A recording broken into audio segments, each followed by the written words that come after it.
So hello guys, welcome back to my YouTube channel. My name है सारांश।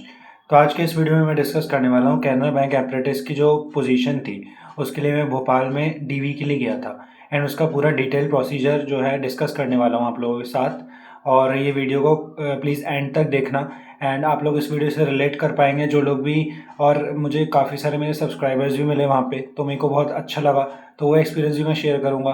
Plus जो लोग भी कमेंट सेक्शन में लिख रहे हैं कि वेटिंग लिस्ट कब आएगी या सेकंड मेरिट लिस्ट कब आएगी, तो उन लोगों के लिए भी काफ़ी यूज़फुल वीडियो है। उनको भी एक एक्सपीरियंस मिलेगा कि डीवी कैसी होती है, क्या हुआ मेरे साथ एंड कैसे जो भी पूरा रहता है प्रोसेस मैं पूरा डिस्कस करूँगा। तो वीडियो को आराम से एंड तक देखना, ठीक है। एंड एक स्टोरी टाइम वीडियो भी होने वाला है ये, मतलब स्टोरी के माध्यम से मैं समझाऊँगा कि कैसे क्या हुआ था। तो सबसे पहले देखो, रिपोर्टिंग टाइम ने 9 बजे भी लिखा था कई जगह जीमेल पे, और एक जगह 10 बजे भी लिखा था मेल पे, है ना, मैसेज में। तो अपन को तो है, हम पहुँचे थे 10:30 बजे पहुँचा था मैं, तो सॉरी 10 बजे पहुँचा था, ठीक है। मेरी बस थी गुना से भोपाल, तो 10 बजे तो मैं भोपाल ही पहुँचा। तो वहाँ से मुझे अरेरा हिल्स जाना था, ठीक है। तो अरेरा हिल्स जाने के लिए मेरे को आधा घंटा वहाँ लग गया, ठीक है। तो मैं 10:30 तक पहुँचा। मेरे को लगा मैं लेट हो जाऊँगा, लेकिन ऐसा कुछ नहीं हुआ। मैंने पहले ही कॉन्टैक्ट पर्सन से फ़ोन लगा लिया था कि मैं आधे घंटे लेट आऊँगा, तो उनने कोई टेंशन नहीं हुई। और उसके बाद जब मैं पहुंचा तो मुझे पता लगा कि वहाँ पे बहुत सारी बैंक्स हैं, उनका सर्कल ऑफिस है एक, तो उधर कैनरा बैंक ढूंढने में ही हमें टाइम लग गया। तो हम मैंने ढूंढा काफ़ी, मतलब उसमें उसमें ही पोजीशन जहाँ जाना था प्लेस, वो ढूंढने में ही टाइम लग गया। तो 15 मिनट और एक्स्ट्रा खर्च हुआ है। तो ऐसे करते करते मैं पहुँच गया 10:30 तक, ठीक है। फिर मैंने सोचा सब वेट कर रहे होंगे, ऐसा कुछ नहीं हुआ। बहुत बच्चे थे वहाँ पे, और जो मैनेजर है वो वगैरह मतलब अभी तक आए नहीं थे उस टाइम तक। तो और उस टाइम उनने हमें नाश्ता वगैरह दिया, समोसा वगैरह दिया। तो मैंने कही वाह यार, समोसे वमोसे की पार्टी वार्टी चल रही है। तो मेरे को लगा भी कि अच्छा, समोसे वगैरह दिए हैं तो अच्छी बात है। तो अब मेरे को लगा कि फिर भी मैक्स टू मैक्स हम 1.5-2 घंटे तक फ्री हो जाएंगे। तो अगर जो भोपाल गए थे मेरे जैसे, वो लोग रिलेट कर पाएंगे कि कितना मतलब फ़नी इंसिडेंट हुआ था कल हम लोगों के साथ, ठीक है। तो हम लोग गए। अब मैनेजर वगैरह आए, ठीक है। मैनेजर आए तो उसमें वही लेट आए, 11:15 11:30 तक तो मैनेजर ही आए। इसके बाद डीवी का पूरा प्रोसीजर चला, ठीक है। 4-5 लोग थे, उनने असाइंड कर रखे थे, मैनेजर हो, जो भी हो, पीओ हो, क्लर्क हो। तो 4-5 लोगों को असाइंड कर रखा था उनने, ठीक है, डीवी के लिए प्लस ब्रांच अलॉटमेंट के लिए। तो इस तरह से हमारा स्टार्ट होते जाता है सब। अच्छा, मैं आपको फ़ोटोज़ भी दिखा दे जाता हूँ। देखो ये फ़ोटो जैसे मैंने खींची थी, तो ये देखो कंप्यूटर स्क्रीन के आगे सब बैठे हैं ना, इस टाइप से सब लोग बैठे हुए थे, और बस ऐसे बिठा दिया था। तो अब उनने क्या करा, अब उनने स्टार्ट करा, उनने फॉर्म देना स्टार्ट करा। जैसे उनने एप्लीकेशन फॉर्म, मतलब वो कई सारे डिक्लेरेशन फॉर्म थे, कास्ट सर्टिफिकेट के फॉर्म थे डिक्लेरेशन के अलग अलग, जो EWS के उनको अलग, SC ST के उनको अलग, ठीक है।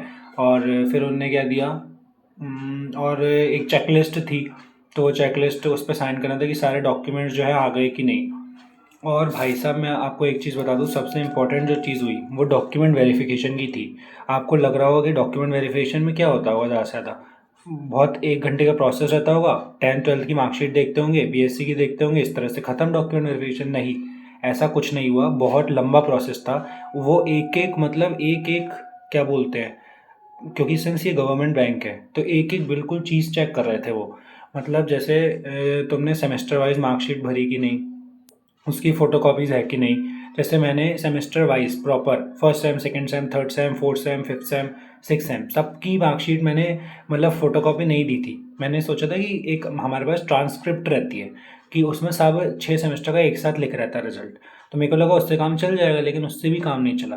तो उन्होंने पूरी सेमेस्टर वाइज मांगी। तो उसके बाद हर बच्चे का कुछ ना कुछ गलत हो रहा, कि किसी की भाई कास्ट सर्टिफिकेट नहीं है, किसी का कुछ नहीं है, किसी का XYZ, सब कुछ गड़बड़ हो रहा। तो उसमें ही कम से कम 2-3 घंटे लग गए, ठीक है। फिर मैं गया, मेरा डीवी हुआ, डीवी मेरा हो गया 15-20 मिनट में हो गया, सब कुछ उन्होंने देखा। और मेरा लैंग्वेज प्रोफिशिएंसी टेस्ट भी नहीं लिया, क्योंकि मेरी हिंदी ऑफिशियल उसमें लैंग्वेज में थी, मतलब क्लास 10th में मैंने हिंदी एज अ सब्जेक्ट पढ़ा है। तो मेरा LPT भी लिया, और LPT उन लोगों का लिया जिन लोगों ने मतलब हिंदी नहीं पढ़ी थी। तो उन लोगों ने सिंपल उनको पैराग्राफ लिखवा दिया एक न्यूज़पेपर में से, या जो भी करवा लिया, ठीक है। अब बात करते हैं कि फिर उसके बाद क्या हुआ। फिर उसका लंच हुआ, तो बढ़िया हमें लंच मिला। देखो मैं आपको फ़ोटो भी बताता हूँ। आप लोग सोच रहे होगे कि लंच वगैरह मतलब इतना टाइम लग गया, तो हाँ, इतना ज़्यादा टाइम लग गया डीवी में, मतलब पूरा दिन ही लग गया हमारा, बर्बाद किया। तो ये देखो, ये हमें लंच मिला था। और ऐसे सबको लंच मिला प्रॉपर, ये बॉक्स वॉक्स में, ठीक है। ये वीडियो भी बनाया था मैंने एक, ये ये मेरे साथ और भी दोस्त वगैरह थे, बैठ गए थे, मेरे दोस्त बन गए थे वहाँ पे। तो ये लोग भी डीवी के लिए आए थे। तो मैंने इनको सब्सक्राइब करने के लिए बोला, तो हंसने लगे, बोलते भैया हम पहले से आपका वीडियो देखते हैं। काफ़ी बच्चे मुझे मिले वहाँ पे, मुझे अच्छा, बहुत एक्सपीरियंस बहुत अच्छा लगा, ठीक है। तो उन लोगों ने भी मेरे को मिला और मेरे को बहुत अच्छा लगा। अब बात करते हैं कि नेक्स्ट क्या हुआ। तो नेक्स्ट अब क्या हुआ ना, डीवी हो रहा था सबका, और उन्होंने ये बोला कि सबका डीवी पहले होगा तभी आपको छोड़ेंगे, हम फ्री करेंगे। ऐसा नहीं होगा कि आपको मतलब ऐसे ही फ्री कर देंगे हम, कि आपका डीवी हुआ आप चलते बने, नहीं। मतलब मेरे को सबसे बुरी बात ये लगी कि सबका होना था, जितने भी, जैसे फॉर एग्जांपल वहाँ पे 70-80 स्टूडेंट्स एस्पिरेंट्स आए हैं, तो उन सबका डीवी हुआ, ठीक है, फिर जाके छोड़ेंगे। तो मैंने कही अरे भाई दिन बर्बाद है ये तो। और फिर लास्ट में क्या हुआ, ब्रांच अलॉटमेंट हुई। उस टाइम भी एक एक, मतलब उनने जो भी दिक्कत थी किसी डॉक्यूमेंट्स में, वो सब उनने वेरिफिकेशन करके, काफ़ी लोगों की तो ये दिक्कत आ रही थी कि डिग्री ही नहीं है, मतलब 2025 में ग्रेजुएट हुए हैं तो उनके पास डिग्री ही नहीं है, अभी प्रोविजनल डिग्री भी नहीं है, मेन डिग्री भी नहीं है। तो या तो आपके पास प्रोविजनल डिग्री हो या फाइनल की डिग्री हो, एक कॉन्वोकेशन वाली जो मिलती है। तो मेरे पास तो प्रोविजनल थी, कॉन्वोकेशन वाली मेरे पास भी नहीं थी।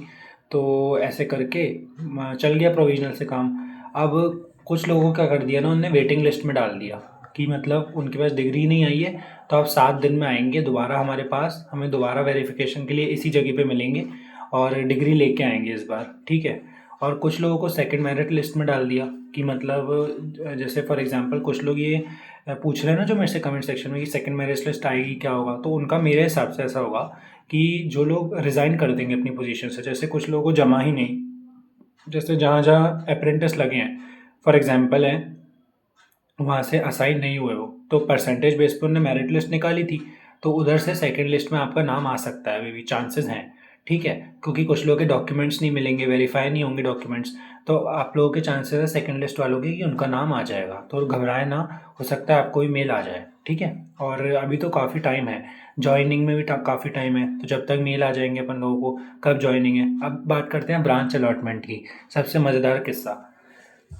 तो ब्रांच अलॉटमेंट में क्या हुआ, सबको ब्रांच अलॉट हो रही थी कि जैसे फॉर एग्जांपल इंदौर में भी 3 ब्रांचेज हैं, 4 ब्रांचेज हैं, तो सब बच्चों को ब्रांच अलॉटमेंट हो जा रही थी। पर हम गुना वाले थे, तो गुना वाले वहाँ पे 3 बंदे थे, और मैंने सोचा था कि गुना वाली ब्रांच में बढ़िया मैं अलॉटमेंट हो जाएगा, मिल जाएगा मुझे। अब उधर जाके पता लगता है कि गुना में पता नहीं कौन कौन से 2 एरिया फ्री है केवल, एक चाचौड़ा और एक बटावदा। अब चाचौड़ा में मेरी दीदी काम करती है एज असिस्टेंट मैनेजर, तो मैंने उनको बोला कि मेरी दीदी वहाँ काम करती है, मुझे वहीं दे दो, मेरे को वहीं अलॉट कर दो आप। तो उनने बोला कि नहीं, वहाँ तो बिल्कुल नहीं मिल सकता आपको, ब्लड रिलेशन है, तो सेम जगह पे आपको नहीं दे सकते हैं वहाँ पे, है ना, कि मतलब आप ब्रदर एंड सिस्टर है रियल, तो आपको वहाँ नहीं मिल सकता। तो फिर मैंने सोचा अरे यार ये तो पंगा हो गया। मैंने कही कि सर मैं तो अप्रेंटिस हूँ, मेरे को वर्क करना है, एक्सपीरियंस, केवल वर्क एक्सपीरियंस लेना है।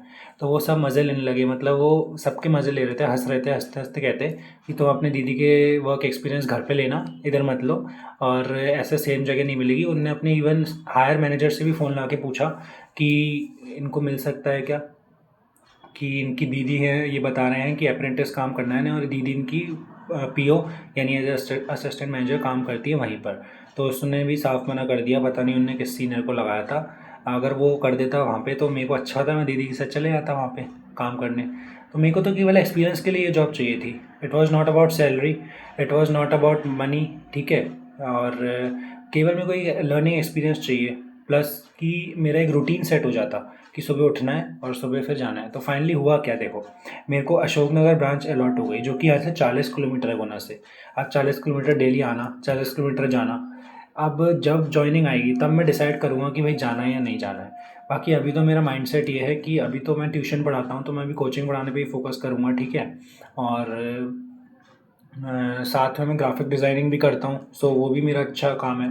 बाकी अगर मेरे को लगा कि एक्सपीरियंस के लिए काम करा जा सकता है तो मैं करूँगा।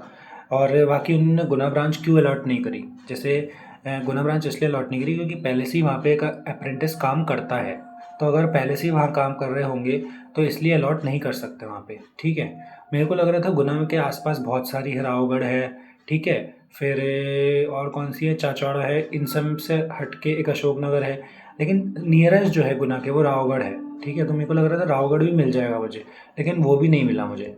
और रावगढ़ में क्योंकि पहले से है अप्रेंटिस काम कर रहा है, और अभी उनकी 1 महीने में अप्रेंटिसशिप ख़त्म भी होने वाली है। इवन मेरे को गुना के 2 व्यक्ति मिले, वो बता रहे थे कि उनका एक दोस्त ही काम कर रहा है गुना में ही फॉर एग्ज़ाम्पल। तो उसका जो है अप्रेंटिसशिप 1 महीने में ख़त्म होने वाला है अभी, ठीक है। लेकिन अब उसके और जॉइनिंग भी हमारी 1 महीने तक तो लग ही जाएंगे जॉइनिंग में, लेकिन फिर भी ये लोग गुना नहीं दे रहे हैं। मुझे समझ नहीं आ रहा है, वो जब ख़त्म हो जाएगा उसका वर्क एक्सपीरियंस तो फिर गुना किसको मिलेगा? वो देना ही नहीं चाह रहे हैं, तो उन्होंने सबको अलग अलग दे दिया। 3 जो गुना के थे, गुना मेरे को मिला अशोकनगर, एक को मिला शिवपुरी, एक को शायद चाचौड़ा वगैरह मिल गया।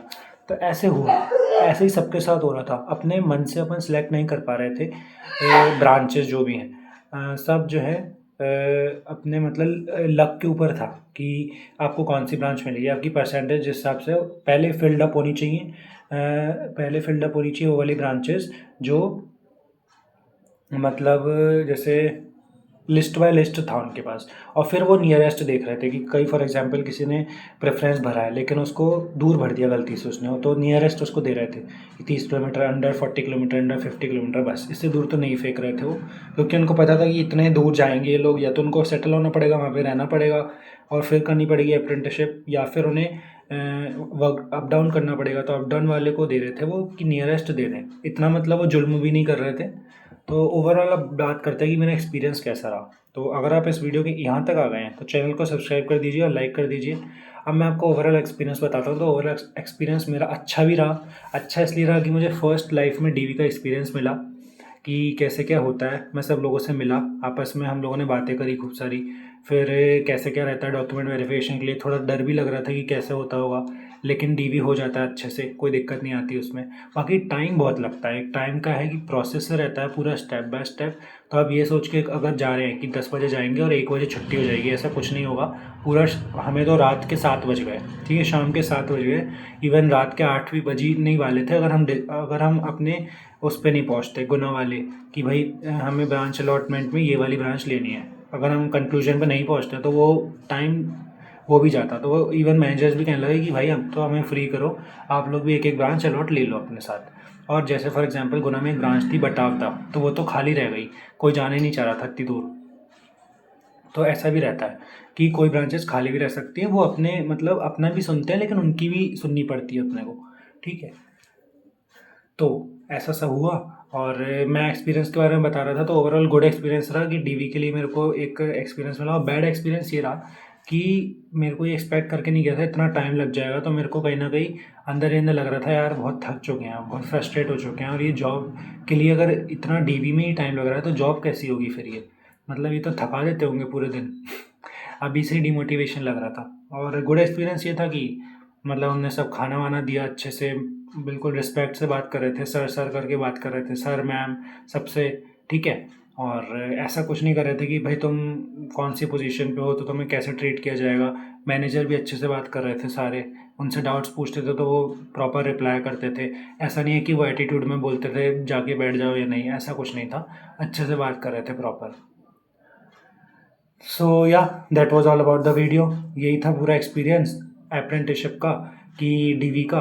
और बाकी आप लोग शेयर करेंगे आप लोगों को और अभी भी स्टिल कौन कौन से डाउट्स हैं, और चैनल को सब्सक्राइब कर देना। Thanks for watching this video, bye bye.